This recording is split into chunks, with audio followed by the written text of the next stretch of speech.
तो सबसे पहले हमें ये जानना है कि ये जो विराट रूप दिखाया गया है इसका कारण क्या था, क्यों दिखाने की जरूरत पड़ी थी। इसका कारण जानोगे तो निवारण अपने आप हो जाएगा।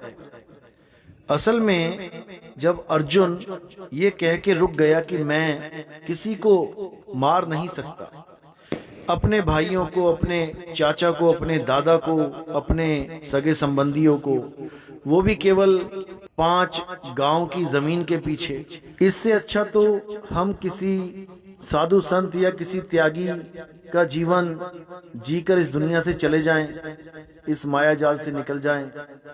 क्यों एक दूसरे का कत्ल करते फिरें इस चंद जमीन के टुकड़ों के पीछे। तो अर्जुन ने जब हथियार फेंक दिए तो कृष्ण जी ने अर्जुन को यह समझाने के लिए कि तू किसी का भी नाश नहीं कर सकता, तू किसी को भी नहीं मार सकता, यहां मारने वाला और मरने वाला मैं ही हूं, इस दुनिया में दिखने वाली हर चीज मैं ही हूं, ये समझाने के लिए उन्होंने अध्याय 10 में हर बात अर्जुन को समझाई, बताई। तो जब आप अध्याय 10 को अच्छे से समझ जाएंगे तो आपको अध्याय 11 भी समझ में आने लग जाएगा। दिक्कत यहां पर यह है कि हमें ज्ञान सीरीज में नहीं दिखाया जा रहा है, हमें बीच बीच की लाइनें, बीच बीच के टुकड़े, 2-2 अक्षरों को उठा के ज्ञान समझाया जा रहा है। मैं काल हूं, मैं काल हूं, बस एक लाइन पकड़ ली, मैं काल हूं, वो काल ही बन गया। तो अब दिखाते हैं कि अध्याय 10 में क्या क्या है वो जो अर्जुन को बताया गया, तब आपको समझ में आएगा कि असल में असली काल है क्या, कहते किसे काल है, ये समझ में आ जाएगा। ये काल होता क्या है ये पता लग जाएगा। तो अध्याय 10 में आप देखिए, पहले ही श्लोक में क्या बोला जा रहा है कि हे महाबाहो, फिर भी मेरे परम रहस्य और प्रभाव युक्त वचन को सुन, जिसे मैं तुझे अतिशय प्रेम रखने वाले के लिए हित की इच्छा से कहूंगा। यानी तुझे मैं वो अपने परम रहस्य बताने जा रहा हूं जो बड़ी गहराई से सुन और समझ, ताकि तेरा ये मोह भंग हो सके और तू धर्म के लिए युद्ध कर सके। तो अब दूसरे श्लोक में कहते हैं कि मेरी उत्पत्ति को अर्थात लीला से प्रकट होने को ना तो देवता लोग जानते हैं और ना ही महर्षि जन जानते हैं, क्योंकि मैं सब प्रकार से देवताओं का और महर्षियों का आदि कारण हूँ। गुरु ग्रंथ साहिब में भी वाणी आती है, पिता का जन्म क्या जाने पूत, पिता का जन्म पूत कभी नहीं जान सकता। तो ये जितने भी देवता हैं और महर्षि गण हैं, ये सब मेरे द्वारा उत्पन्न होते हैं, मैं उत्पन्न करने वाला हूँ, इसलिए ये कभी नहीं जान पाते कि मेरा आदि और अंत क्या है, मैं कब प्रकट हुआ हूँ और कब गुप्त हो जाऊंगा, ये मेरे बारे में कुछ नहीं जानते। तो तीसरे श्लोक में कहते हैं कि जो मुझको अजन्मा अर्थात वास्तव में जन्म रहित अनादि और लोकों का महान ईश्वर तत्व से जानता है, नाम से नहीं कि तुम मेरे नाम जपो, मेरे नाम जान लो, उससे मुझे नहीं पहचान पाओगे। नाम रखने से, नाम जपने से मुझे कोई नहीं जान सकता। मुझे कैसे जाना जा सकता है? तत्व से जानता है, तत्व से। वह मनुष्यों में ज्ञानवान पुरुष संपूर्ण पापों से मुक्त हो जाता है। यहां पर भी मुक्ति का रास्ता बता दिया है। क्या रास्ता है? तत्व ज्ञान। जब आपको तत्व ज्ञान हो जाएगा तो तुम मुक्त हो जाओगे, बिल्कुल क्लियर, बिल्कुल स्पष्ट। कोई मंत्र जंतर नहीं जपना है, कोई राम राम हल्ला हल्ला वाहिगुरु वाहिगुरु कृष्ण कृष्ण राधे राधे नहीं करना है, ओम कलियम हरियम शरियम सोम सत्यम नहीं करना है। क्या करना है? तत्व ज्ञान से मुझे जानना है, तत्व ज्ञान से। तो आगे कहते हैं, जो पुरुष मेरी इस परमेश्वर्य रूप विभूति को और योग शक्ति को तत्व से जानता है, यानी जो कुछ दृश्य मात्र संसार में है वह सब भगवान की माया है, यानी जो कुछ भी दिख रहा है वो माया है। कबीर साहब कहते हैं, जो दिखे सो माया संतो, जो दिखे सो माया। जो कुछ दिख रहा है वो भगवान की माया है, और एक वासुदेव भगवान ही सर्वत्र परिपूर्ण हैं, यानी वो आत्मा। यहां पर शरीर मत मान लेना, वासुदेव को। यह आत्मा की बात चल रही है जो दिखती नहीं है, और शरीर दिखता है इसलिए वो माया है। तो वासुदेव भगवान ही सर्वत्र परिपूर्ण है, यानी वो आत्मा ही है जो हर जगह विराजमान है। यानी तुम कहीं भी चले जाओ तुम्हें आत्मा वहीं मिलेगी, बिना आत्मा के तुम कहीं जा ही नहीं सकते। तो आत्मा के ज्ञान को यहाँ वासुदेव बोला गया है। वासुदेव, जो देव सब में वास कर रहा है वो वासुदेव है। यह जानना ही तत्व से जानना है, यानी उस आत्मा को पहचान जाना ही तत्व से जानना है। मंत्रों से नहीं पहचाना जा सकता कोई भी। कबीर साहब कहते हैं, राम कबीरा एक हैं, कहन सुनन में दो, दो करके वो जानते जिन्हें सतगुरु मिलाना हो। यानी जिसे तत्वज्ञानी नहीं मिला वो कबीर और राम को, कृष्ण और करीम को अलग अलग करके ही मानेंगे। वो जीसस और मोहम्मद साहब को, वो मूसा और बुद्ध को अलग अलग ही मानेंगे। वो मीराबाई और रविदास जी को, दादू जी और पलटू जी को, भीखा और नाभा जी को अलग अलग ही मानेंगे, क्योंकि वो तत्वज्ञानी नहीं हैं। और जब वो तत्वज्ञान में आ जाएंगे तो राम कबीरा एक हैं। अच्छे से समझ जाओ इस बात को, ये तत्व ज्ञान है, मंत्र ज्ञान नहीं है। मंत्र सबके अलग अलग हो सकते हैं, नाम सबके अलग अलग हो सकते हैं, लेकिन जब तत्व में आओगे तो आत्म तत्व सब में एक सा विराजमान है। समझो बात को। तो कबीर साहब यहाँ तत्व ज्ञान देने के लिए आते हैं। गीता में अध्याय 4 34वें श्लोक में कहा गया है कि तत्वदर्शी संत के पास जाओ। कौन है वो तत्वदर्शी संत? ये तुम्हें तब समझ में आएगा जब तत्वदर्शी संत की परिभाषा जान जाओगे। मंत्र जपवाने वाला संत कभी तत्वदर्शी संत हो ही नहीं सकता। वो जपी है, जपी। तपस्या कराने वाला कभी तत्वदर्शी संत हो ही नहीं सकता। वो तपी है, तपी। और घर बार छोड़ के जंगल में भेज देने वाला संत कभी तत्वदर्शी संत हो ही नहीं सकता। वो सन्यासी है, सन्यासी। इसीलिए बोला गया ये जपी तपी सन्यासी से बच के रहना चाहिए, ये जीवन बर्बाद कर देंगे। कबीर सागर में यही समझाया कबीर साहब ने। एक ही हम तुम एक शरीरा, एक शब्द है मति के धीरा, दूसर भाव नहीं है आशा, सोई कबीर सोई धर्मदासा। एक है रूप एक है अनुहारी, एक ही पुरुष सकल विस्तारी। आदि नाम में भाग सुनाओ, नाम गहे जब मुक्ति पाओ। जो कोई आदि नाम को चीन्हा, तासो काल भयो बलहीना। आदि नाम क्या है? जब ये सृष्टि भी नहीं बनी थी, यानी ये माया नहीं बनी थी, तब जो था उसे आदि कहते हैं। आदि, और आत्मा ही आदि है, आत्मा ही अनंत है, आत्मा ही अजर अमर अविनाशी है। और उस आत्मा का ज्ञान केवल आत्म ज्ञानी गुरुओं के द्वारा ही हो सकता है। ये ज्ञान जीव को दिया जाता है। इस ज्ञान को कौन प्राप्त करता है? जीव प्राप्त करता है। कौन सा ज्ञान प्राप्त करता है? आत्म ज्ञान प्राप्त करता है। इसी आत्मा में परमात्मा का वास है। इसीलिए बोला है, आत्म में राम, राम में आत्म, चीनस गुरमुख विचारे। लेकिन अज्ञानी जीव इस बात को नहीं समझ सकते। वो काया में ही उलझे रहते हैं कि अभी कृष्ण जी का रूप है, अभी विष्णु जी का रूप दिखा दिया, ये काल का रूप है, ये फलाने का रूप है, ढिकाने का रूप है। अरे सारे रूप एक ही हैं। तत्व ज्ञान से देखोगे सारे रूप एक ही पुरुष के हैं, और वो पुरुष अलख निरंजन है। उसका अपना कोई चेहरा नहीं है, और सारे चेहरे ही उसी के हैं। अभी आपको समझ में आएगा। आगे आगे देखिए होता है क्या। तो आगे क्या कहते हैं? उस निरंतर मेरे ध्यान आदि में लगे हुए और प्रेम पूर्वक भजने वाले भक्तों को मैं वह तत्व ज्ञान रूप योग देता हूँ जिससे वे मुझको ही प्राप्त होते हैं।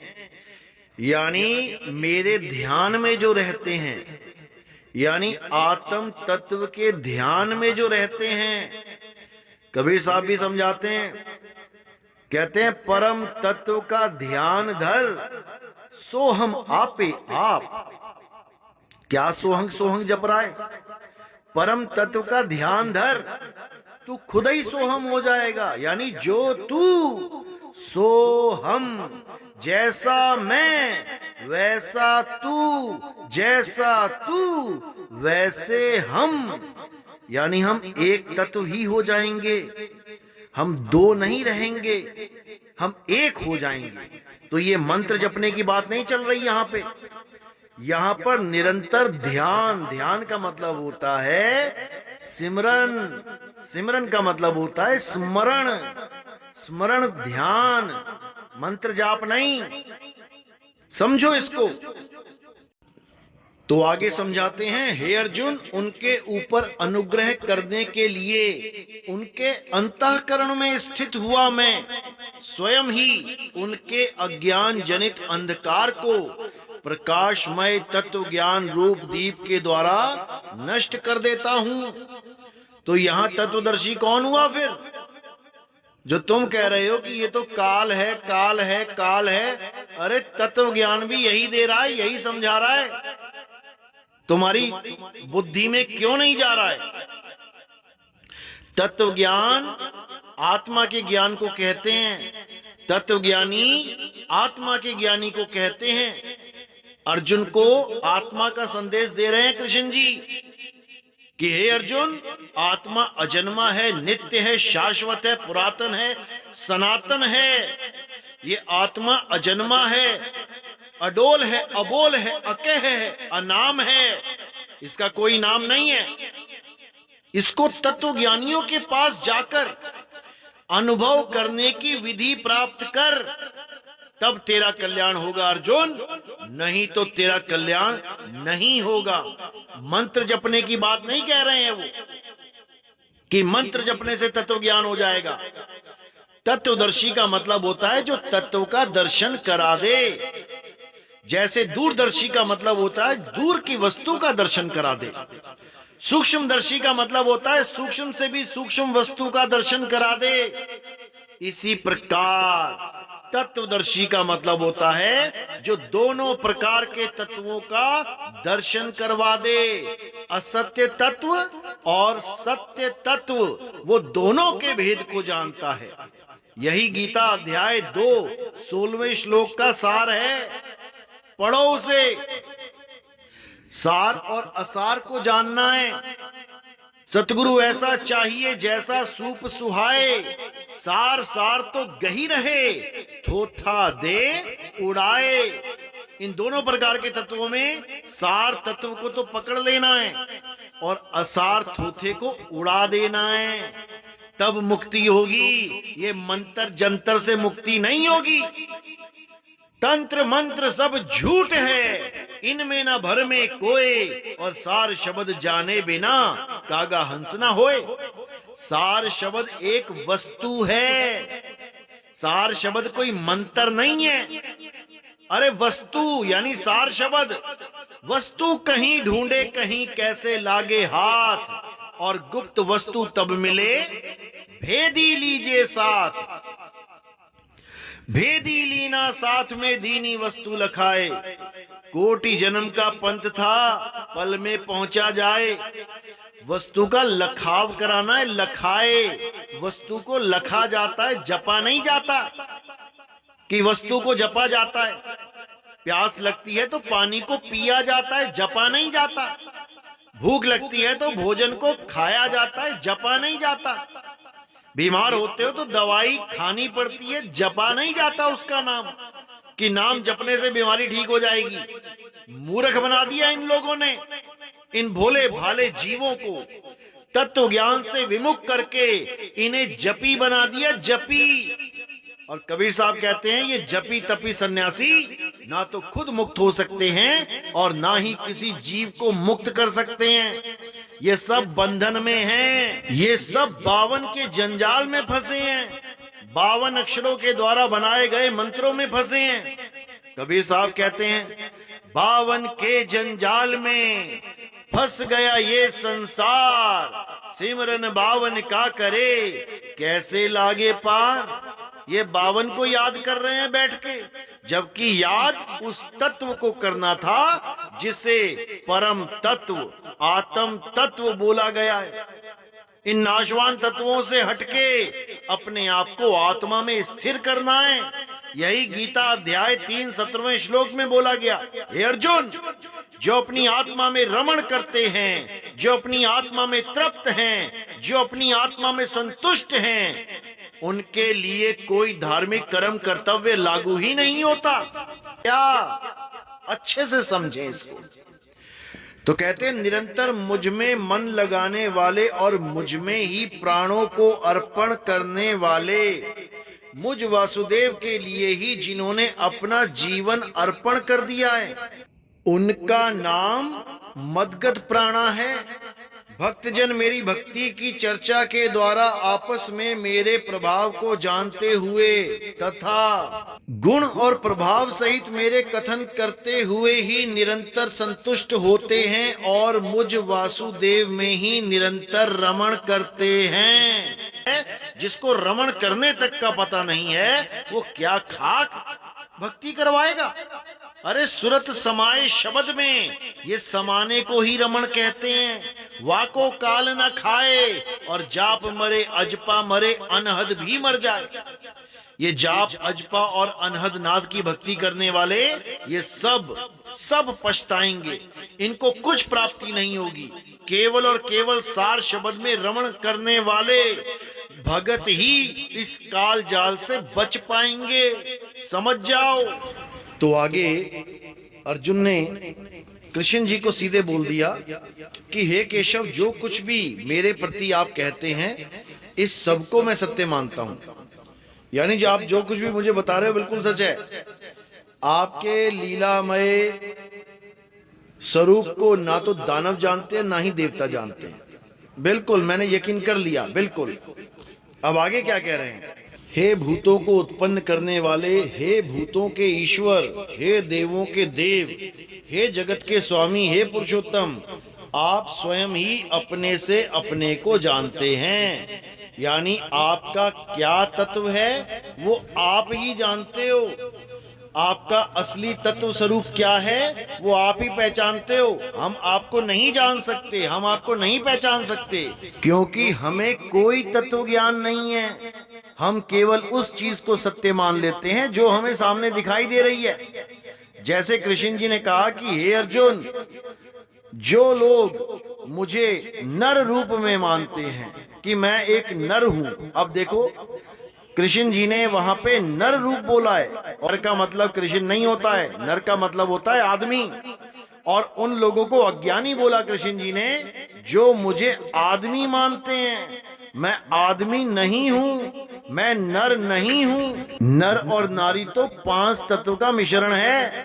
मैं 5 तत्वों का नहीं हूं, मैं अविनाशी हूं। इसीलिए बोला कि मैं अपनी माया के पीछे छुपा रहता हूं। यानी इस काया के पीछे आत्मा छुपी रहती है, उसको कोई नहीं देख पाता। लेकिन इन अज्ञानियों ने अर्थ का अनर्थ कर दिया, उसको नर रूप का बता दिया कि वो कृष्ण है, क्योंकि ये लोग आत्मा के विषय में कुछ जानते ही नहीं है। जितनी बार गीता में ये बोला जा रहा है कि मैं जन्म मरण से रहित हूँ, जन्म मरण से रहित परमात्मा हूँ, ये लोग समझ ही नहीं पा रहे हैं कि वो बात किसकी कर रहे हैं, वो किस तत्व की बात कर रहे हैं। भाई ये इनके समझ में नहीं आ रही है। ये अजन्मा आत्म तत्व है। हे अर्जुन, आत्मा अजन्मा है, नित्य है, शाश्वत है, पुरातन है। ये आत्मा ही सत्य सनातन है। ये आत्मा ही अव्यक्त है, मन इंद्रियों से परे। यानी ये जितने भी अंग दिखाई दे रहे हैं तुम्हें, ये जितने भी शरीर दिखाई दे रहे हैं, ये जितनी भी इंद्रियां दिखाई दे रही हैं, मैं इंद्रियों से परे हूं, मैं काया माया से परे हूं। समझो, वो आत्म स्वरूप की महिमा गाई जा रही है वहां पे कि मुझे आत्मा करके कोई नहीं जानता, मुझे शरीर करके मानते हैं। कोई मुझे नर मानता है और कोई मुझे नारी। क्यों? क्योंकि मैं नारी रूप में भी कई बार लीला कर चुका हूं। राहु की गर्दन काटी नारी ने, भस्मासुर को मारा नारी ने, जबकि वो पुरुष है विष्णु रूप में। तो विष्णु पुरुष भी हैं, नारी भी हैं। लेकिन अज्ञानियों के लिए, ज्ञानियों के लिए ना मैं पुरुष हूं, ना मैं स्त्री हूं और ना ही मैं नपुंसक हूं। मैं ना तो शरीर हूं, ना शरीरों के अंग हूं। मैं आत्मा हूं, चेतन हूं, पर ब्रह्म हूं। कौन समझाए इन लोगों को ये तत्व ज्ञान? तो ये वो बुद्धिहीन पुरुष हैं जो इस आत्मा के अविनाशी परम भाव को ना जानते हुए मन इंद्रियों से परे मुझ सच्चिदानंद परमात्मा को मनुष्य की भांति जन्म कर व्यक्ति भाव को प्राप्त हुआ मानते हैं।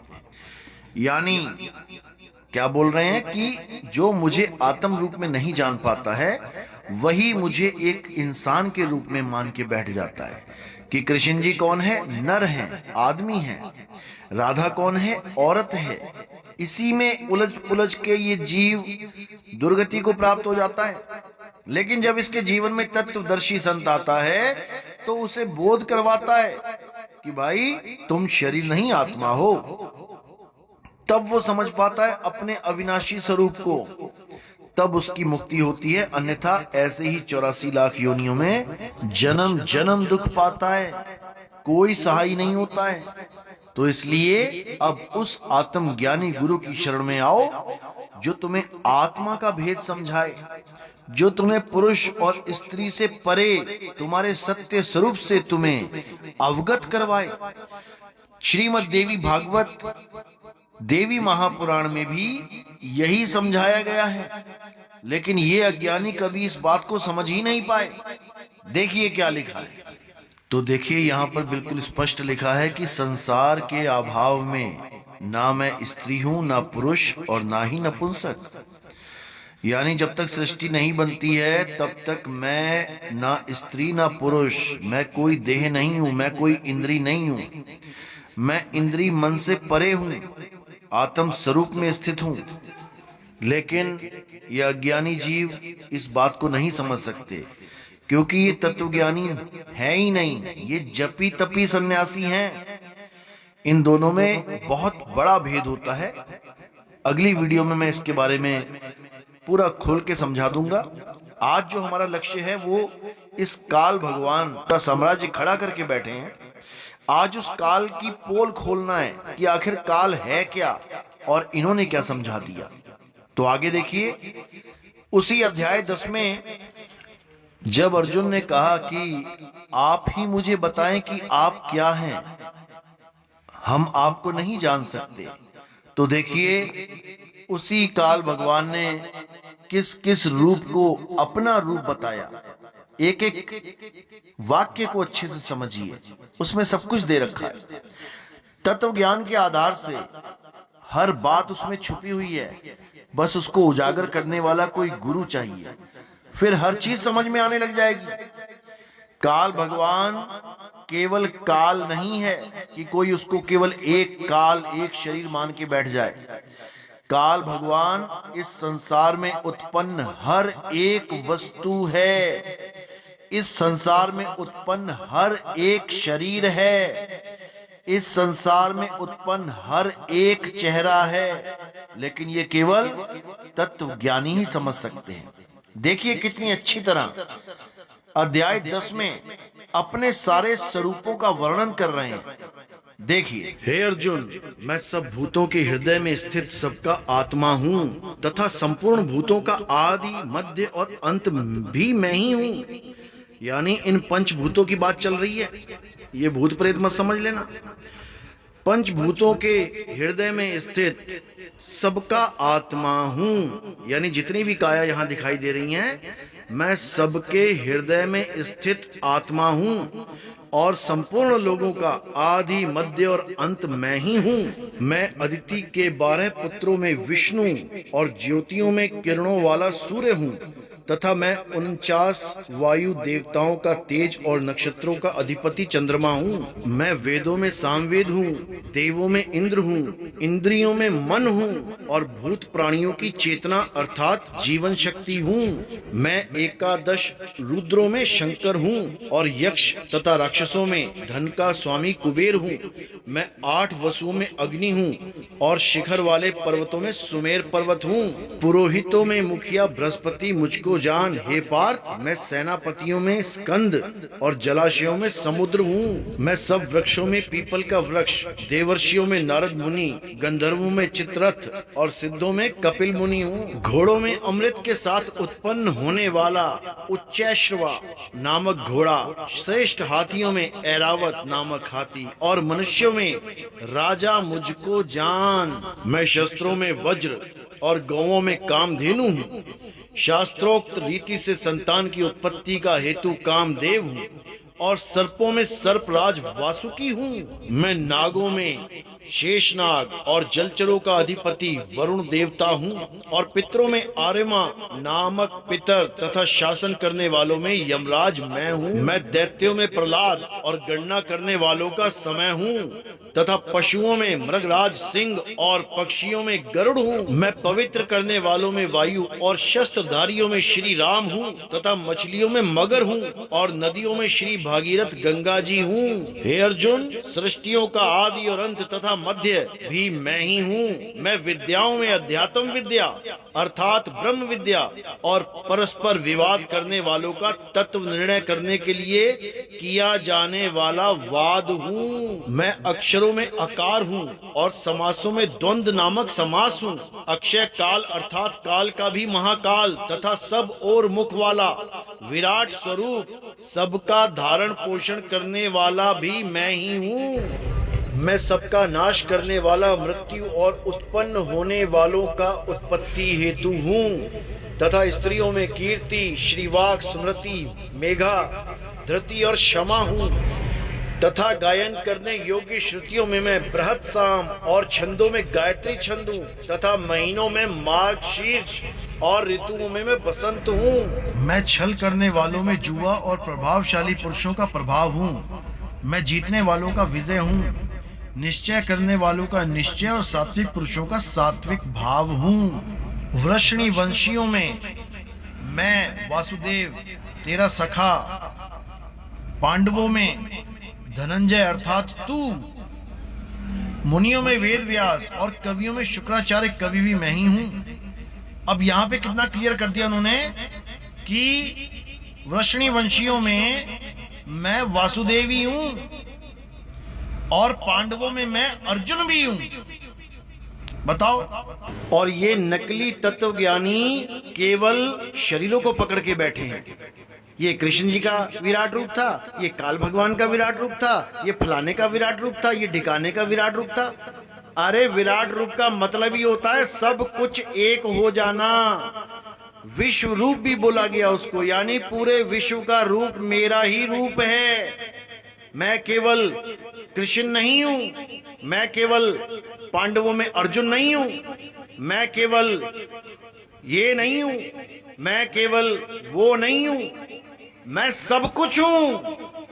सब कुछ जो 10वें अध्याय में जिनके नाम लिखे गए हैं कि मैं अदिति के 12 पुत्रों में विष्णु, ज्योतियों में किरणों वाला सूर्य, नक्षत्रों में चंद्रमा, वेदों में सामवेद, देवों में इंद्र, इंद्रियों में मन, ये जितना कुछ बोला गया है ये यही समझाने के लिए बोला गया है कि सब कुछ मैं ही हूँ। और ये मत सोचना कि मैं देवताओं में केवल इंद्र हूँ, बाकी देवता भी मैं ही हूँ। ये मत सोचना कि पांडवों में केवल अर्जुन ही मैं हूँ, बाकी 4 भी मैं ही हूँ। ये मत समझना कि अक्षरों में ओमकार मैं हूँ, बाकी अक्षर भी मैं ही हूँ। ये केवल प्रधानता बताने वाले शब्दों का उल्लेख किया इसलिए क्योंकि मेरी माया अनंत है, अनंत। इसको कोई जान ही नहीं सकता, इसका पार कोई पा ही नहीं सकता। ये जो कुछ भी तुम्हें इस संसार में दिखाई दे रहा है, ये सब मैं ही हूँ। क्योंकि अध्याय 10-19वें श्लोक में यही बताया कि मैं सब कुछ हूँ, लेकिन मैं तुम्हें प्रधानता में, यानी जो सबसे श्रेष्ठ रूप है मेरा, मैं उसके बारे में बताता हूँ। वैसे मेरे विस्तार का अंत नहीं है, लेकिन सबसे श्रेष्ठ मैं किस रूप में विराजमान हूं, ये अध्याय 10 में विस्तार से बताया गया। लेकिन इन अज्ञानियों ने उसको समझा ही नहीं, इन अविवेकियों ने उसको जाना ही नहीं, और काल को एक अलग ही पुरुष बना के बैठ गए। गरीबदास जी महाराज ने पूरे विस्तार से समझा रखा है कि आखिर ये काल है क्या। उन्होंने कहानी ज्ञान भी दिया और उन्होंने मूल ज्ञान भी समझाया। अज्ञानी जीव कहानी को पकड़ के बैठ गया, वो उस मूल भेद को जान ही नहीं पाया, वो समझ ही नहीं पाया कि संत उसको क्या बताना चाहते हैं। जैसे गीता में भी तत्व ज्ञान की कमी नहीं है, पूरा तत्व ज्ञान अच्छे से समझाया गया, लेकिन उसको केवल विवेकी हंस ही समझ पाए। बाकी जितने भी अज्ञानी थे वो उसको सुनकर भी ना समझ पाए, गीता को पढ़ के भी ना समझ पाए, तत्व ज्ञान को जान ही नहीं पाए।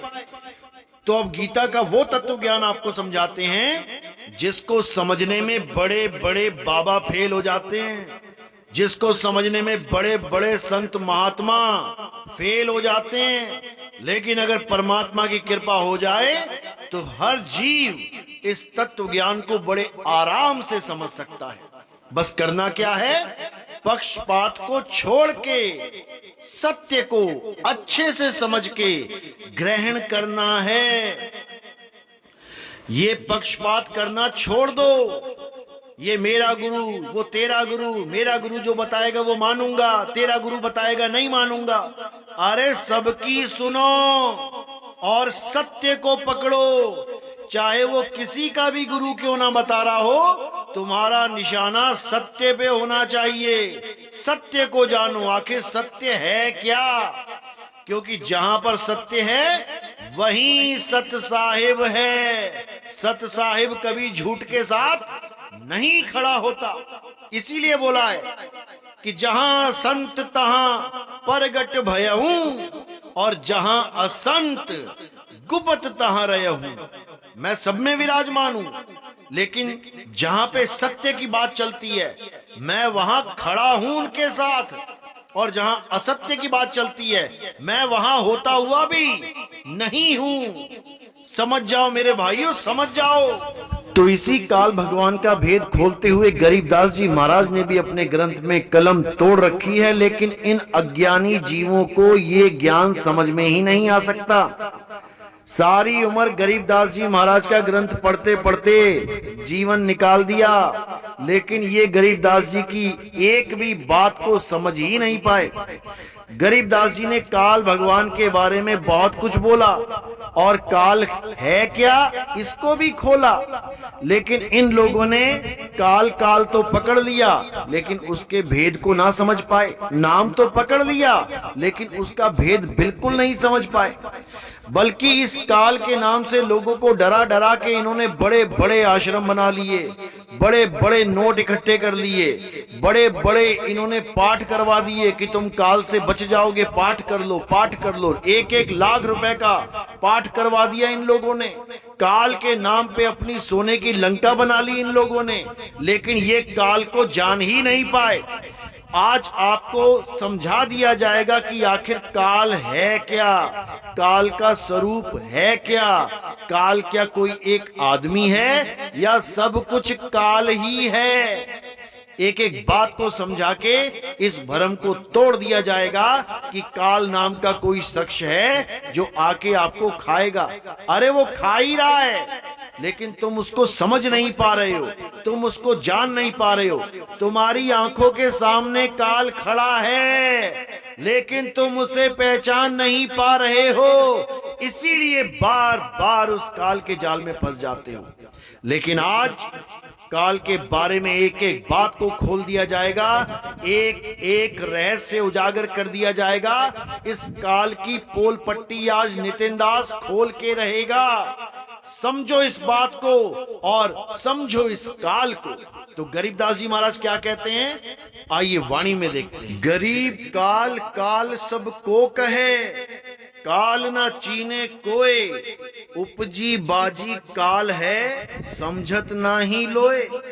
गरीब स्थावर जंगम काल है, जड़ चेतन सब काल, काल काल को घात है, सभय होत पैमाल।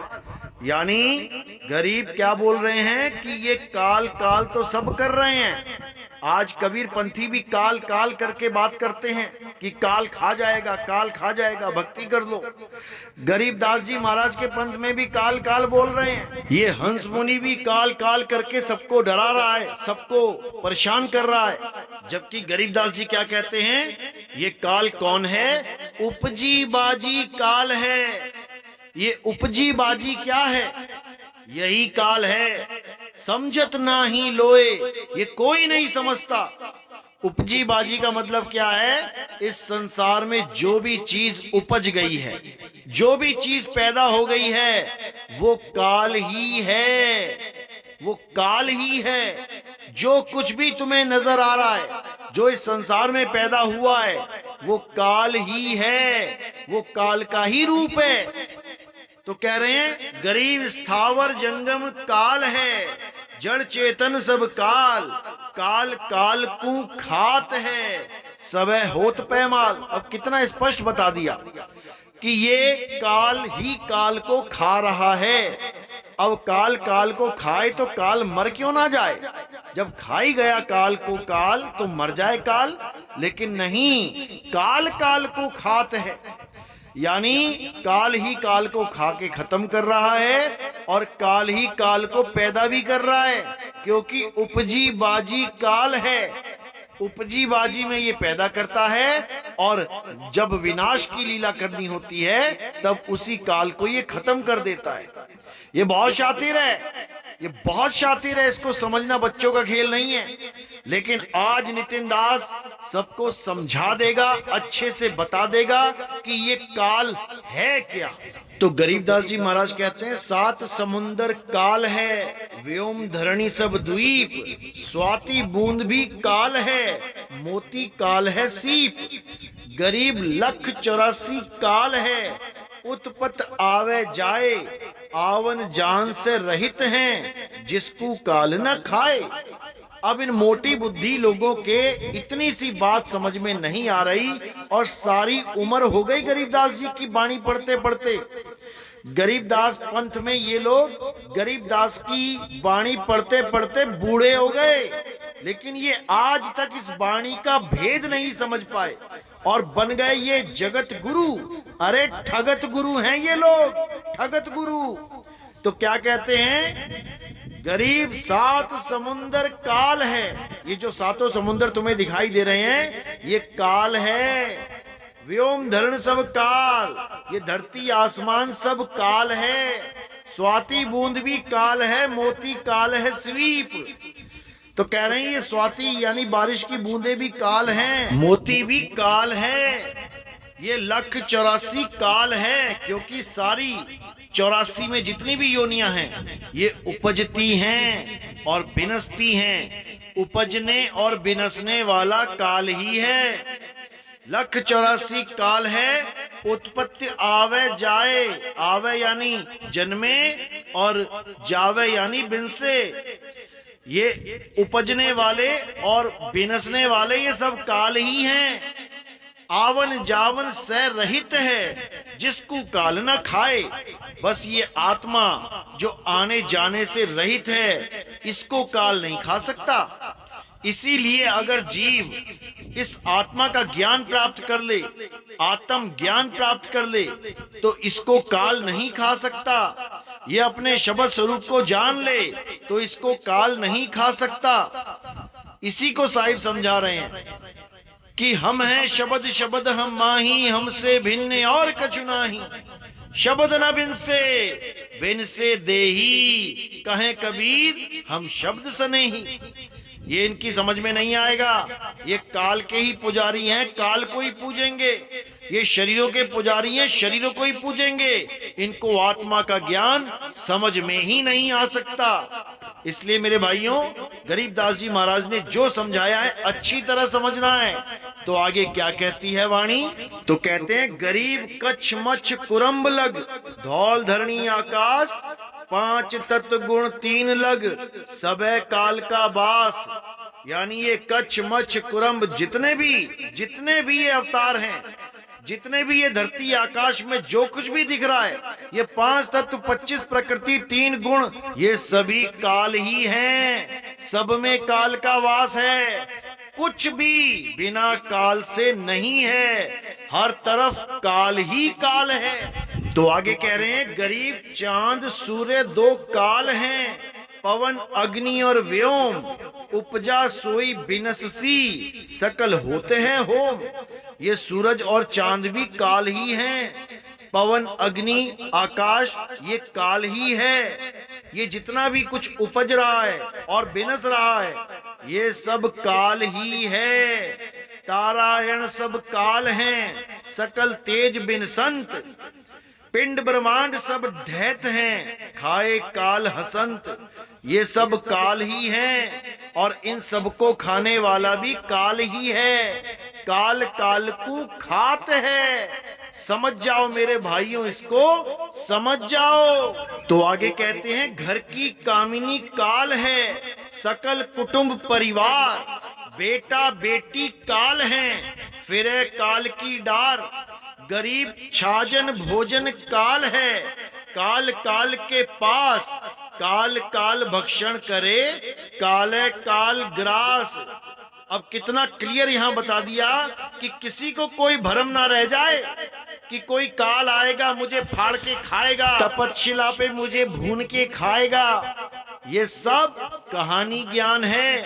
तत्व ज्ञान क्या कहता है कि बेटा बेटी काल हैं, घर की कामिनी काल है, सकल परिवार काल है। समझो इसको। यानी हर शरीर जो भी उपजता है और बिनसता है, ये काल ही है।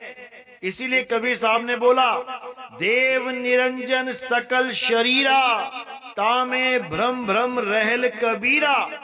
यानी संसार में जितने भी शरीर हैं, ये सब काल ही हैं। किसी भी शरीर से मोह नहीं लगाना है, किसी भी शरीर का ध्यान नहीं धरना है, किसी भी शरीर की आस नहीं लगानी है, चाहे वो गुरु का शरीर हो, चाहे किसी भगवान का। किसी भी शरीर से मोह नहीं रहना चाहिए, क्योंकि ये काल है। ये काल है मेरे भाई, काल है। तो कहते हैं गरीब ससुरे साले काल हैं, साड़ू समधी साख, गोत नात सब काल है, सब ही के मुख राख। यानी ये जितने भी ससुरे और साले हैं, ये सब काल ही हैं। ये साड़ू समधी ये सब काल ही हैं। ये गोत ये नात ये सब काल ही हैं। और इन सब के मुख में राख ही पड़ेगी। यानी ये सब एक दिन इन सब का अंत हो जाएगा। तो जो पैदा होगा और मरेगा वो काल ही है। और जो कभी पैदा नहीं होता और कभी मरता नहीं, वो आत्मा है, वो आत्म तत्व है। तत्व ज्ञानी उसी का भेद समझाते हैं, इस काल को छुड़ाते हैं और तत्व का भेद लखाते हैं।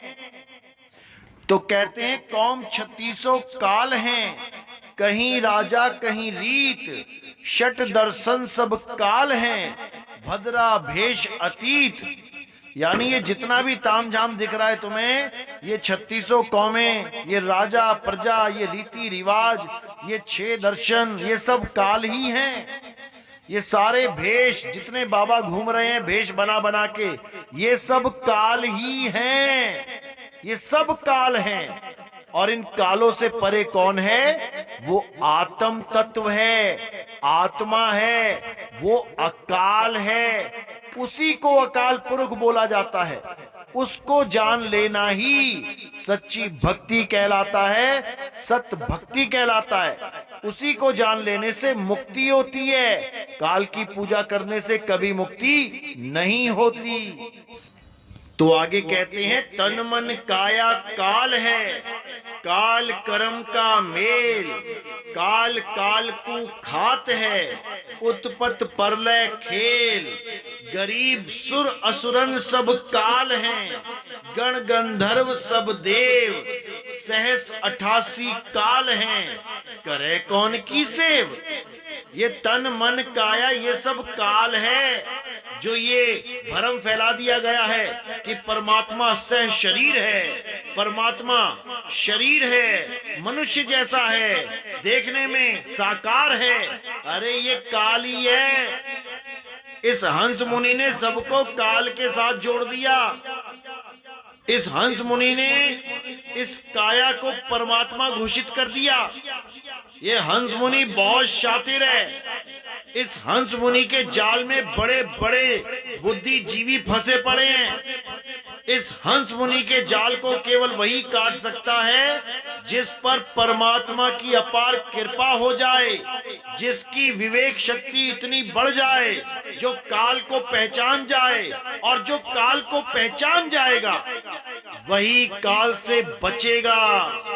बचना चाहो काल जाल से, चीनो शब्द हमारा। और कहें कबीर, अमर कर राखूं जो निज होए हमारा। जो काया को त्याग के और शब्द को धारण कर लेता है, केवल वही बचेगा। शब्द यानी परमपिता परमात्मा का सत्य स्वरूप। अरे शब्द स्वरूपी ज्ञानमय, दया सिंधु मत धीर, मदन सकल घट पूर्ण है, करता सत्य कबीर। मदन साहिब समझा रहे हैं कि परमात्मा का स्वरूप शब्द स्वरूप है, देह स्वरूप नहीं है। गरीबदास जी भी यही कहते हैं, गरीब पुरुष कबीर ने देह धरा नहीं कोई, शब्द स्वरूपी रूप है, घट घट बोले सोए। वो परमात्मा घट घट में विराजमान है, वो शब्द घट घट में गूंज रहा है, लेकिन उस शब्द का भेद किसी को नहीं पता, उस धुन का भेद किसी को नहीं पता, तो उस धुन में कोई ध्यान लगा ही नहीं पाता, उस धुन को कोई सुन ही नहीं पाता। वो धुन और कुछ नहीं, वो शब्द झनकार है। गरीबदास जी कहते हैं, कोई है रे परले पार का, जो भेद कहे झनकार का। उस शब्द झनकार का भेद बताने वाला कोई बिरला ही होता है। उसी शब्द झनकार के लिए बाबा जय गुरुदेव ने 1980 में ये अपने मंच पे खुले में बोल दिया था कि मेरी संगत में कोई भी गुरु बनने की कोशिश मत करना, ये पंथ में आगे कोई गुरु नहीं होगा। और बिल्कुल साफ बोल दिया कि आज तो तुम जय गुरुदेव के नाम से, इन 5 नामों से पार हो रहे हो, लेकिन भविष्य में जो महात्मा आएंगे उनको ऊपर से जो आवाज आएगी फिर वो उसे ही बताएंगे। यानी नाम दीक्षा में उसी आवाज की बात करेंगे, उसी धुन से सबको जोड़ेंगे। उसके बाद कोई भी जय गुरुदेव नाम से पार नहीं होगा, इन 5 नामों से पार नहीं होगा।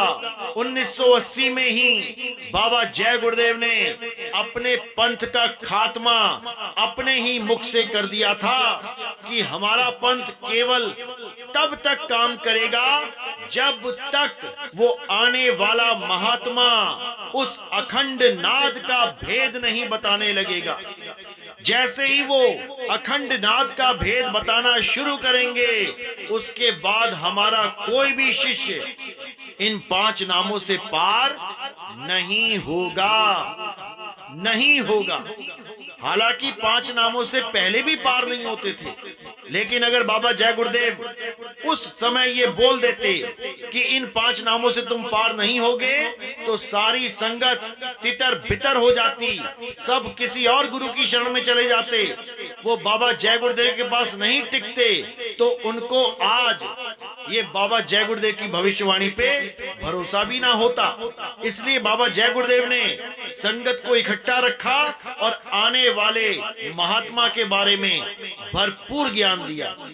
तो इसी को समझाते हुए, इसी को बताते हुए, उस शब्द का भेद समझाते हुए गरीबदास जी क्या कहते हैं, अपनी आंखों से देखिए। जहाँ कोटिक विष्णु खड़े कर जोरे, कोटिक शंभु माथा मोरे, जहाँ शंखो ब्रह्मा वेद उचारी, कोटि कन्हैया रास बिचारी, बाजे अधुर मधुर धुन बाजे, जहाँ अविगत अदली तख्त विराजे। कहते हैं करोड़ों विष्णु, करोड़ों ब्रह्मा जी, करोड़ों शंकर जी जहाँ पर हाथ जोड़ के खड़े हो जाते हैं, वो ऐसी आनंदमय धुन है, वो ऐसी मधुर धुन है जिसको सुन के सब जीवों का कल्याण हो जाता है। इसी को बाबा नानक नाम कहते हैं। नाम तेरा एक नाम तारे संसार, ये एक नाम और कोई नहीं, इस शब्द धुन को ही कहते हैं। शब्द गुरु सुरत धुन चेला। तो ये जो धुन है यही वो तत्व है जिसको प्राप्त करने से जीवन मृत्यु से छुटकारा मिल जाता है, और जो देह है उसे प्राप्त करने से ये जीव बंधन में आता है। तो इस देह को त्यागना है और विदेह हो जाना है, उस नाम को जानना है जो 52 अक्षरों से परे है, जो 34 अक्षरों से परे है। 34 अक्षर का यही विशेषा, सहस्त्र नाम इस ही में देखा। ये 34 अक्षरों से सारे नाम बन जाते हैं, 52 अक्षरों से सारे नाम बन जाते हैं। इन्हें त्यागना है और उस विदेह नाम को जानना है, जिसे कबीर साहब कहते हैं, नाम नाम सब कोई कहे, शब्द शब्द सब कोई कहे, वह तो शब्द विदेह और जीबा पे आवे नहीं, निरख परख कर ले। वो नाम जीभ पे नहीं आता, वो नाम बोलने लिखने पढ़ने में नहीं आता, वो नाम सत्य स्वरूप है, शब्द स्वरूप है, और ये देह, ये पंच भौतिक शरीर है। इसको त्यागना है और सत्य स्वरूप को प्राप्त करना है। तो ये काल क्या है, अब आपको समझ में आ जाना चाहिए कि काया ही काल है। इस काया को त्याग के हमें आत्म स्वरूप में आना है, आत्मा को जानना है, तभी कल्याण होगा। और कौन जानेगा आत्मा को? ये जीव जानेगा। बहुबंधन में बांधिया एक बेचारा जीव, केवल छूटे आपने जो न छुड़ाए पीव। ये पीव ही आत्मदेव है और इस जीव को ज्ञान यही पीव देते हैं।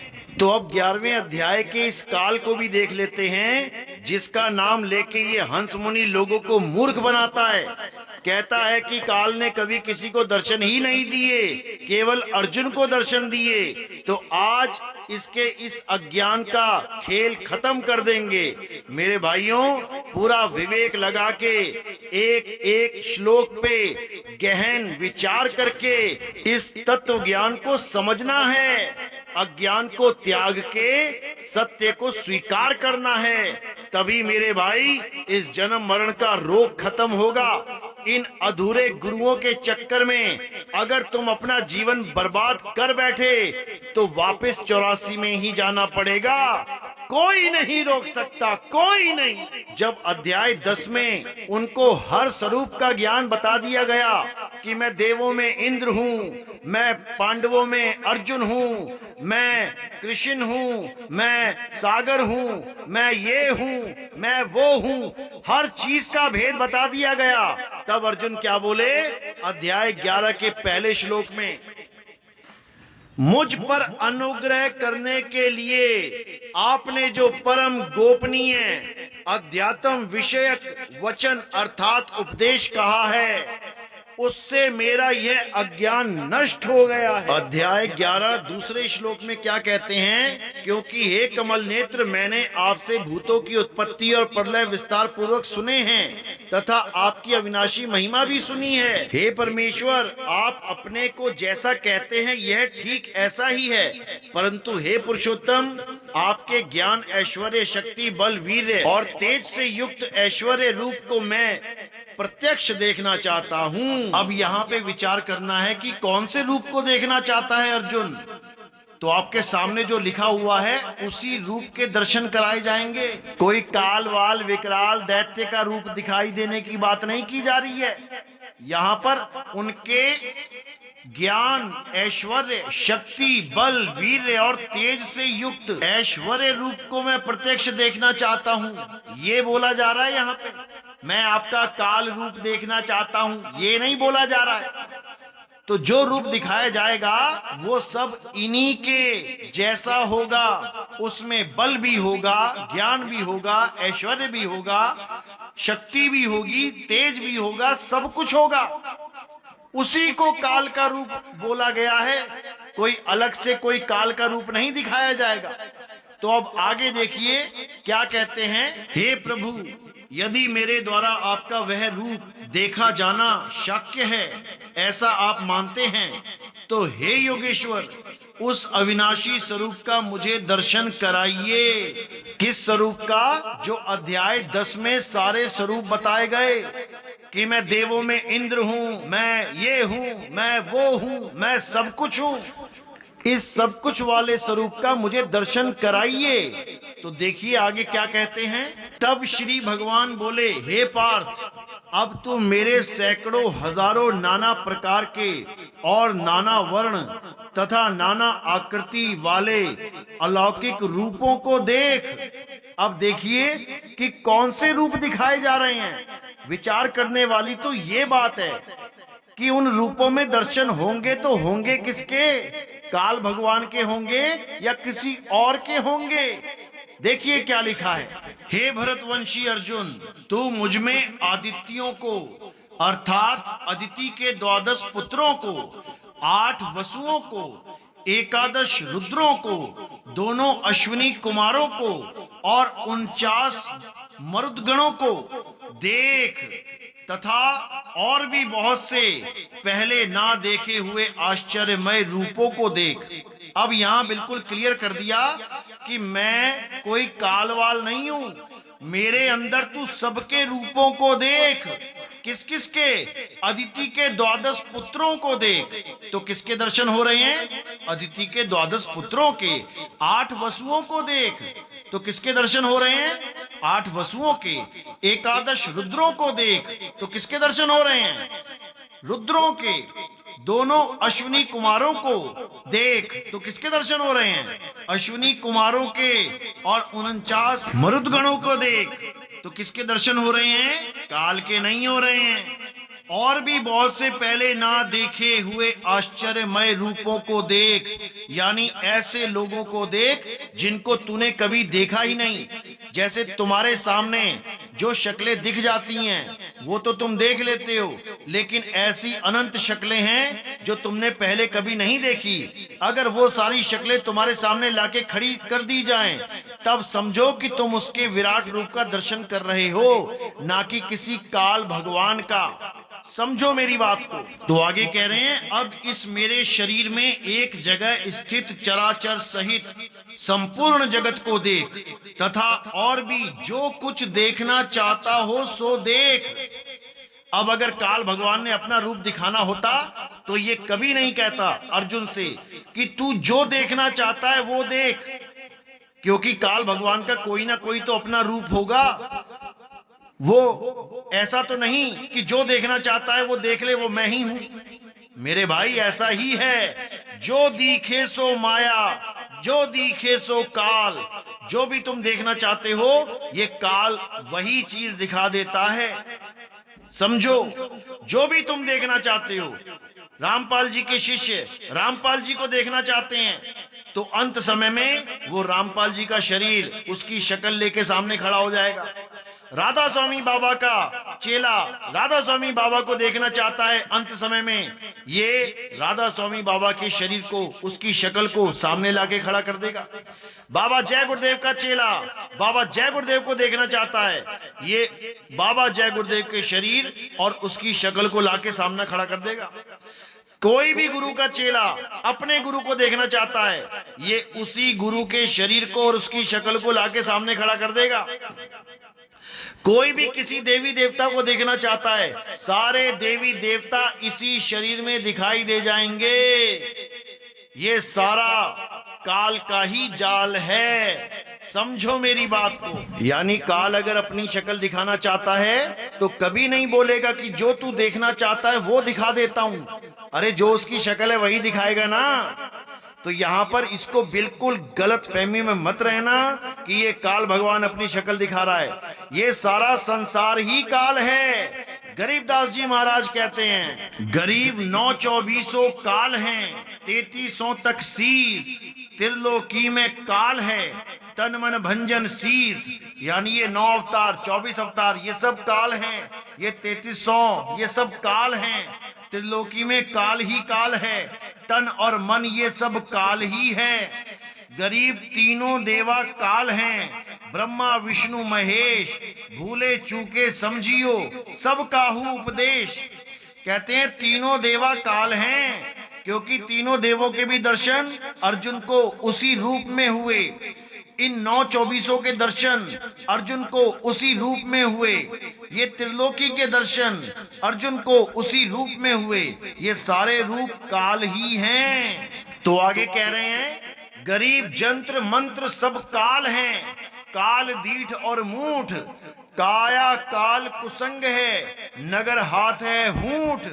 गरीब हस्ती घोड़ा काल हैं, काल राज और पाठ, इनको देखना भूलियो दल बादल गज ठाठ।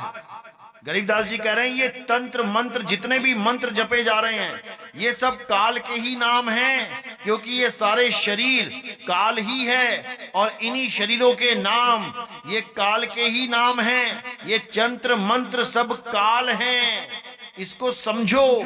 अगर राम जी के शरीर को पूज रहे हो तो राम मंत्र जपोगे, कृष्ण जी के शरीर को पूज रहे हो कृष्ण कृष्ण जपोगे, राधा जी के शरीर में आस्था हो गई है राधा राधा जपोगे, और कबीर के नाम से प्रेम हो गया है, कबीर के शरीर से आस्था जुड़ गई है तो सत कबीर जपोगे। ये सारे शरीर और उनके नाम ये सब काल ही हैं।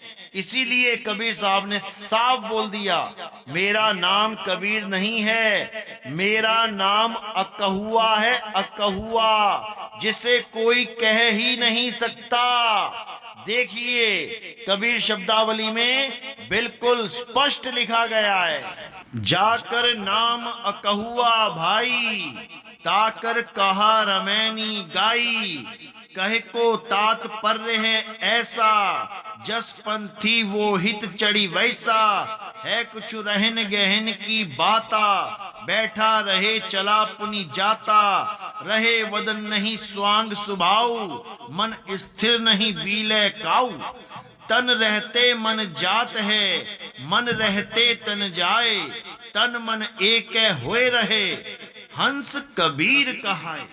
तो यहाँ साफ बोल दिया कि भाई मेरा नाम अकहुआ है, अकहुआ, जिसे कोई कह ही नहीं सकता। ये तो मैंने हर युग में अलग अलग नाम धारण किए, क्योंकि जिस दुनिया में मैं जा रहा हूँ वहां पर हर इंसान एक नाम लेके बैठा है, इसलिए मुझसे भी मेरा नाम पूछा जाएगा। तो मैंने सतयुग में सत सुकृत, त्रेता में मुनिंद्र, द्वापर में करुणामय और कलयुग में कबीर नाम धारण किया। लेकिन मेरा नाम ये नाम नहीं है, मेरा नाम 52 अक्षर से बना नाम नहीं है, मेरा नाम अनाम है, अनामी है, मेरा कोई नाम नहीं है। तो जब गीता में एक ही शरीर में सब कुछ देखने की बात चली तो कृष्ण जी ने क्या कहा, आइए देखते हैं। तो जब अर्जुन जिद कर बैठा कि मुझे जो आपने महिमा गाई है वो दिखाओ, तब कृष्ण जी क्या बोले कि तू मुझको इन अपने प्राकृतिक नैनों द्वारा देखने में निसंदेह समर्थ नहीं है। इसी से मैं तुझे दिव्य अर्थात अलौकिक चक्षु देता हूं। इससे तू मेरी ईश्वरीय योग शक्ति को देख। किसको देख? मेरी योग शक्ति को, ना कि मेरे चेहरे को देख, मेरी शक्ल को देख, मेरी योग शक्ति को देख। सारा जगत मेरी योग शक्ति ही है। ये सूरज, चांद, सितारे, धरती, आकाश, पाताल, ये सारे इंसान, जानवर, ये सब मेरी योग शक्ति ही है। समझो इस बात को। तो संजय बोले, हे राजन, महायोगेश्वर और सब पापों के नाश करने वाले भगवान ने इस प्रकार कहकर उसके पश्चात अर्जुन को परम ऐश्वर्य युक्त दिव्य स्वरूप दिखलाया। तो अर्जुन को क्या दिखाई दिया? आइए देखते हैं। अनेक मुख और नेत्रों से युक्त, अनेक अद्भुत दर्शनों वाले, बहुत से दिव्य भूषणों से युक्त और बहुत से दिव्य शस्त्रों को धारण किए और दिव्य गंध का सारे शरीर में लेप किए हुए, सब प्रकार के आश्चर्यों से युक्त, सीमा रहित और सब और मुख किए हुए विराट स्वरूप परम देव परमेश्वर को अर्जुन ने देखा। तो क्या देखा? ये सब देखा जो लिखा हुआ है, ना कि कोई काल देखा। अब आगे देखो क्या कहते हैं। आकाश में 1000 सूर्यों के एक साथ उदय होने से उत्पन्न जो प्रकाश हो, वह भी उस विश्व रूप परमात्मा के प्रकाश के सदृश कदाचित ही हो। यानी इतना प्रकाश आ गया वहां पे कि हजारों सूर्य का प्रकाश एक साथ हो जाए, वो भी फीका पड़ जाए। पांडुपुत्र अर्जुन ने उस समय अनेक प्रकार से विभक्त अर्थात पृथक पृथक संपूर्ण जगत को, काल को नहीं, जगत को, इस संसार को देखा। काल भगवान की शक्ल नहीं, पूरे संसार को देखा। तो कहते संपूर्ण जगत को देवों के देव श्री कृष्ण भगवान के उस शरीर में एक जगह स्थित देखा। यानी जो उसके सामने खड़ा था उसमें पूरे संसार को देख लिया। तो 14वें श्लोक में क्या बताया गया? उसके अनंतर आश्चर्य से चकित और पुलकित शरीर अर्जुन प्रकाशमय विश्व रूप परमात्मा को, काल परमात्मा को नहीं, कोई आदमी के रूप का परमात्मा नहीं, विश्व रूप, यानी पूरा विश्व ही दिखाई दे रहा था अर्जुन को। ये नदियां, ये नाले, ये पेड़, ये पौधे, ये पर्वत, ये हवा, ये सब कुछ जो भी इस संसार में है, उस विश्व रूप के अर्जुन दर्शन कर रहा है, काल भगवान के नहीं। तो कहते हैं विश्व रूप परमात्मा को श्रद्धा भक्ति सहित सिर से प्रणाम करके हाथ जोड़कर बोले। तो आगे कहते हैं, हे देव, मैं आपके शरीर में संपूर्ण देवों को, सारे देवताओं को, केवल काल भगवान को नहीं, सारे देवताओं को तथा अनेक भूतों के समुदायों को, किसके दर्शन कर रहा है अर्जुन? भूतों के, काल भगवान के नहीं। कमल के आसन पर विराजित ब्रह्मा को, महादेव को और संपूर्ण ऋषियों को तथा दिव्य सर्पों को देखता हूँ। सांपों के दर्शन कर रहा है, ऋषियों के दर्शन कर रहा है, ब्रह्मा विष्णु महेश जी के दर्शन कर रहा है, काल भगवान के नहीं, जो तुमने उसको केवल काल बना के पेश कर दिया दुनिया के सामने। तुम्हें पता ही नहीं है काल होता क्या है। नितिन दास बताएगा काल किसे कहते हैं। ये देव निरंजन सकल शरीरा, ये सारे शरीर काल ही हैं। जितने भी शरीर अर्जुन देख रहा है वो सब काल ही हैं। उसके बाद जो चतुर्भुज रूप दिखाया वो भी काल ही है, क्योंकि सारे शरीर ही काल हैं। समझो। तो 16वें श्लोक में कहते हैं, हे संपूर्ण विश्व के स्वामी, आपको अनेक भुजा, पेट, मुख और नेत्रों से युक्त तथा सब ओर से अनंत रूपों वाला देखता हूँ। हे विश्व रूप, मैं आपके ना अंत को देखता हूँ, ना मध्य को और ना आदि को ही। तो क्या काल भगवान ऐसा था जिसका कोई आदि और अंत नहीं था? अरे अंडे में से पैदा हुआ है, आदि और अंत कैसे नहीं होगा उसका? एक अंडे में से पैदा होने वाला काल क्या आदि और अंत से रहित हो सकता है? अरे मूर्खों, समझ जाओ, ये उस काल की बात हो रही है जो अनंत है। ये माया और मन अनंत हैं, ये माया अनंत है।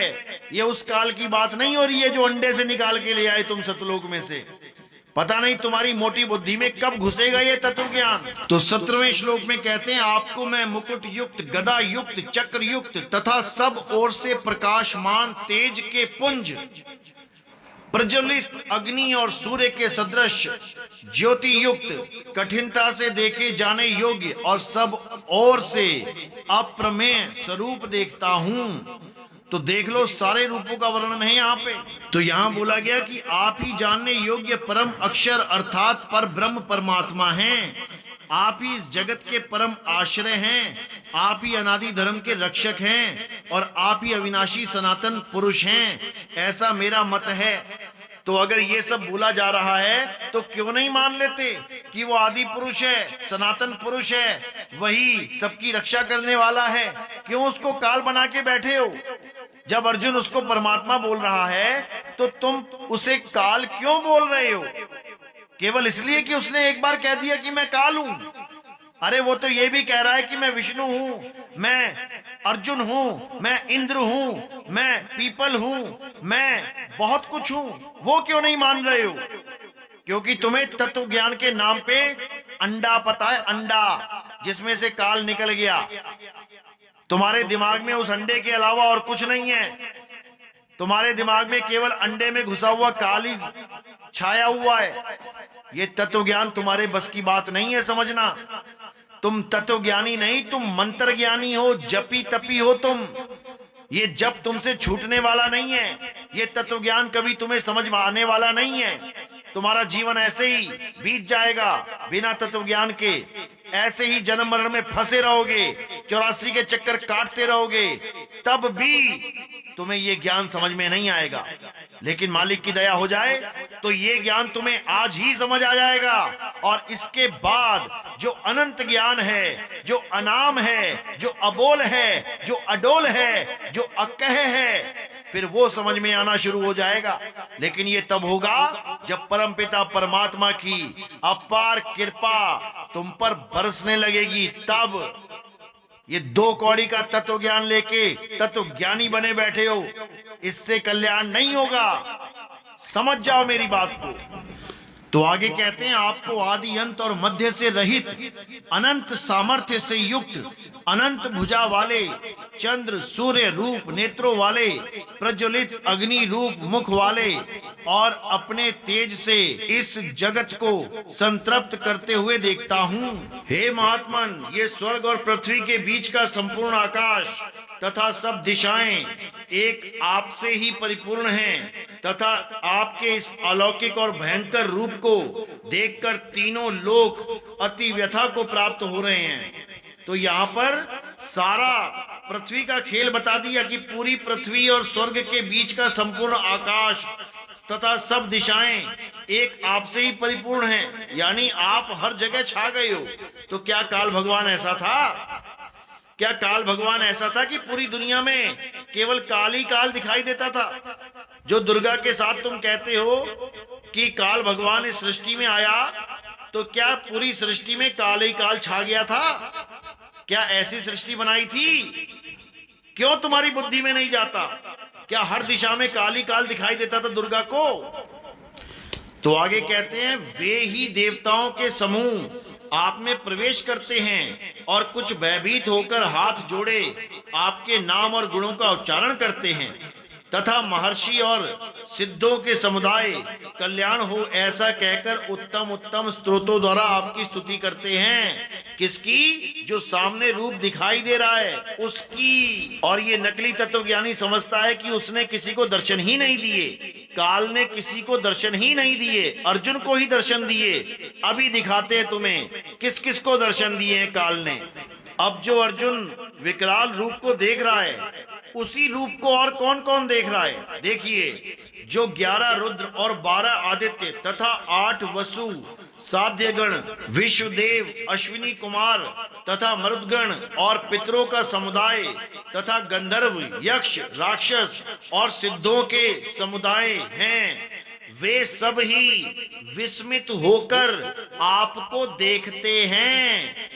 ये 22वां श्लोक है, यानी 21 में भी जो अर्जुन देख रहा है वो 22वें श्लोक में ये सब मिलके देख रहे हैं। और तुम्हें लग रहा है कि अर्जुन के अलावा कोई नहीं देख रहा है।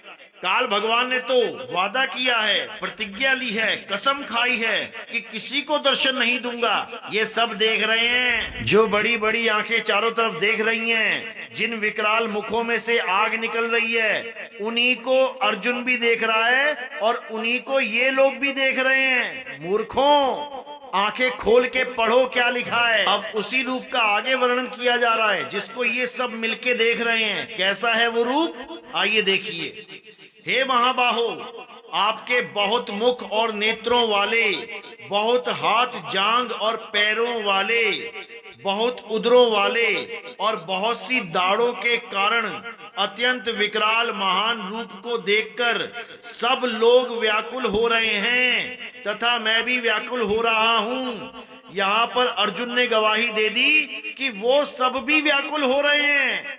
इन बड़े बड़े जाड़ वाले इस शरीर को देख के, बड़े बड़े दांतों वाले, बड़ी बड़ी आंखों को देखकर वो सब भी विस्मित हो रहे हैं, व्याकुल हो रहे हैं और मैं भी व्याकुल हो रहा हूं। और ये हंस मुनि क्या कहता है कि वो कृष्ण जी के दर्शन कर रहे थे, वो विष्णु जी के दर्शन कर रहे थे। अरे मूर्खों, इस एक श्लोक में जो जो उसका दर्शन कर रहे थे सबके नाम लिख दिए गए हैं। ये तुम्हारी समझ में क्यों नहीं आता? क्यों जीवों को बर्बाद करने में लगे हो? क्यों जीवों को 84 में धकेलने में लगे हो? सुधर जाओ, सुधर जाओ, सुधर जाओ। देखो गीता का ज्ञान क्या कहता है और तुमने कैसे अज्ञान परोस दिया इन भोले भाले परमात्मा के जीवों के आगे। लेकिन अब नितिन दास एक एक बात को खोल के पूरा ज्ञान, इस तत्व ज्ञान को अच्छे से समझा देगा। अब हंस मुनि की दाल नहीं गलेगी, अब सत्य का परचम लहराएगा। तो आगे कहते हैं, क्योंकि हे विष्णु, आकाश को स्पर्श करने वाले दैदीप्यमान अनेक वर्णों से युक्त तथा फैलाए हुए मुख और प्रकाशमान विशाल नेत्रों से युक्त आपको देखकर भयभीत अंतःकरण वाला मैं धीरज और शांति नहीं पाता हूँ। किसको देख रहे हैं सारे मिलके? उसको देख रहे हैं जिसको देखने के बाद सबकी हालत खराब है। अर्जुन भयभीत हो चुका है। ये किसी कृष्ण या विष्णु जी का शरीर नहीं देख रहे हैं, ये वो विराट रूप देख रहे हैं जिसको ये हंस मुनि कहता है कि वो काल कभी किसी को दर्शन नहीं देगा। ये प्रतिज्ञा की हुई है, केवल अर्जुन को दर्शन देगा। सबको दे रहा है दर्शन। आंखें खोल के पढ़ो, हंस मुनि के चेलों, आंखें खोल के पढ़ो। तो श्लोक 25 में कहते हैं, दाढ़ों के कारण विकराल और प्रलय काल की अग्नि के समान प्रज्वलित आपके मुखों को देखकर मैं दिशाओं को नहीं जानता हूँ। मैं भूल गया कौन सी दिशा कहाँ पे है और सुख भी नहीं पाता हूँ। इसलिए हे देवेश, हे जगन निवास, आप प्रसन्न हो। तो सब किसको देख रहे हैं? जिसके बड़े बड़े जबड़ों में सब लोग फंसे हुए हैं। अभी देखो क्या देख रहे हैं, अभी दिखाते हैं। तो 26 और 27वें श्लोक में कहते हैं, वे सभी धृतराष्ट्र के पुत्र राजाओं के समुदाय सहित आप में प्रवेश कर रहे हैं। तो ये सब मिलके किसको देख रहे हैं?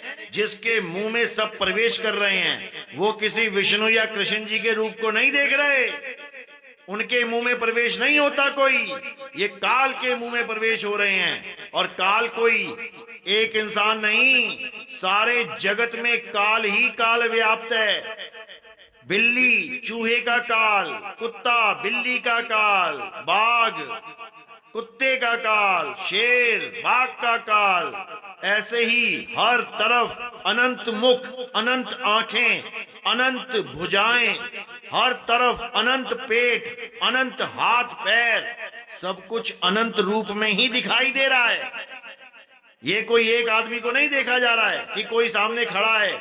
अनंत भुजाएं अनंत दिशाओं में हर जगह फैली हैं।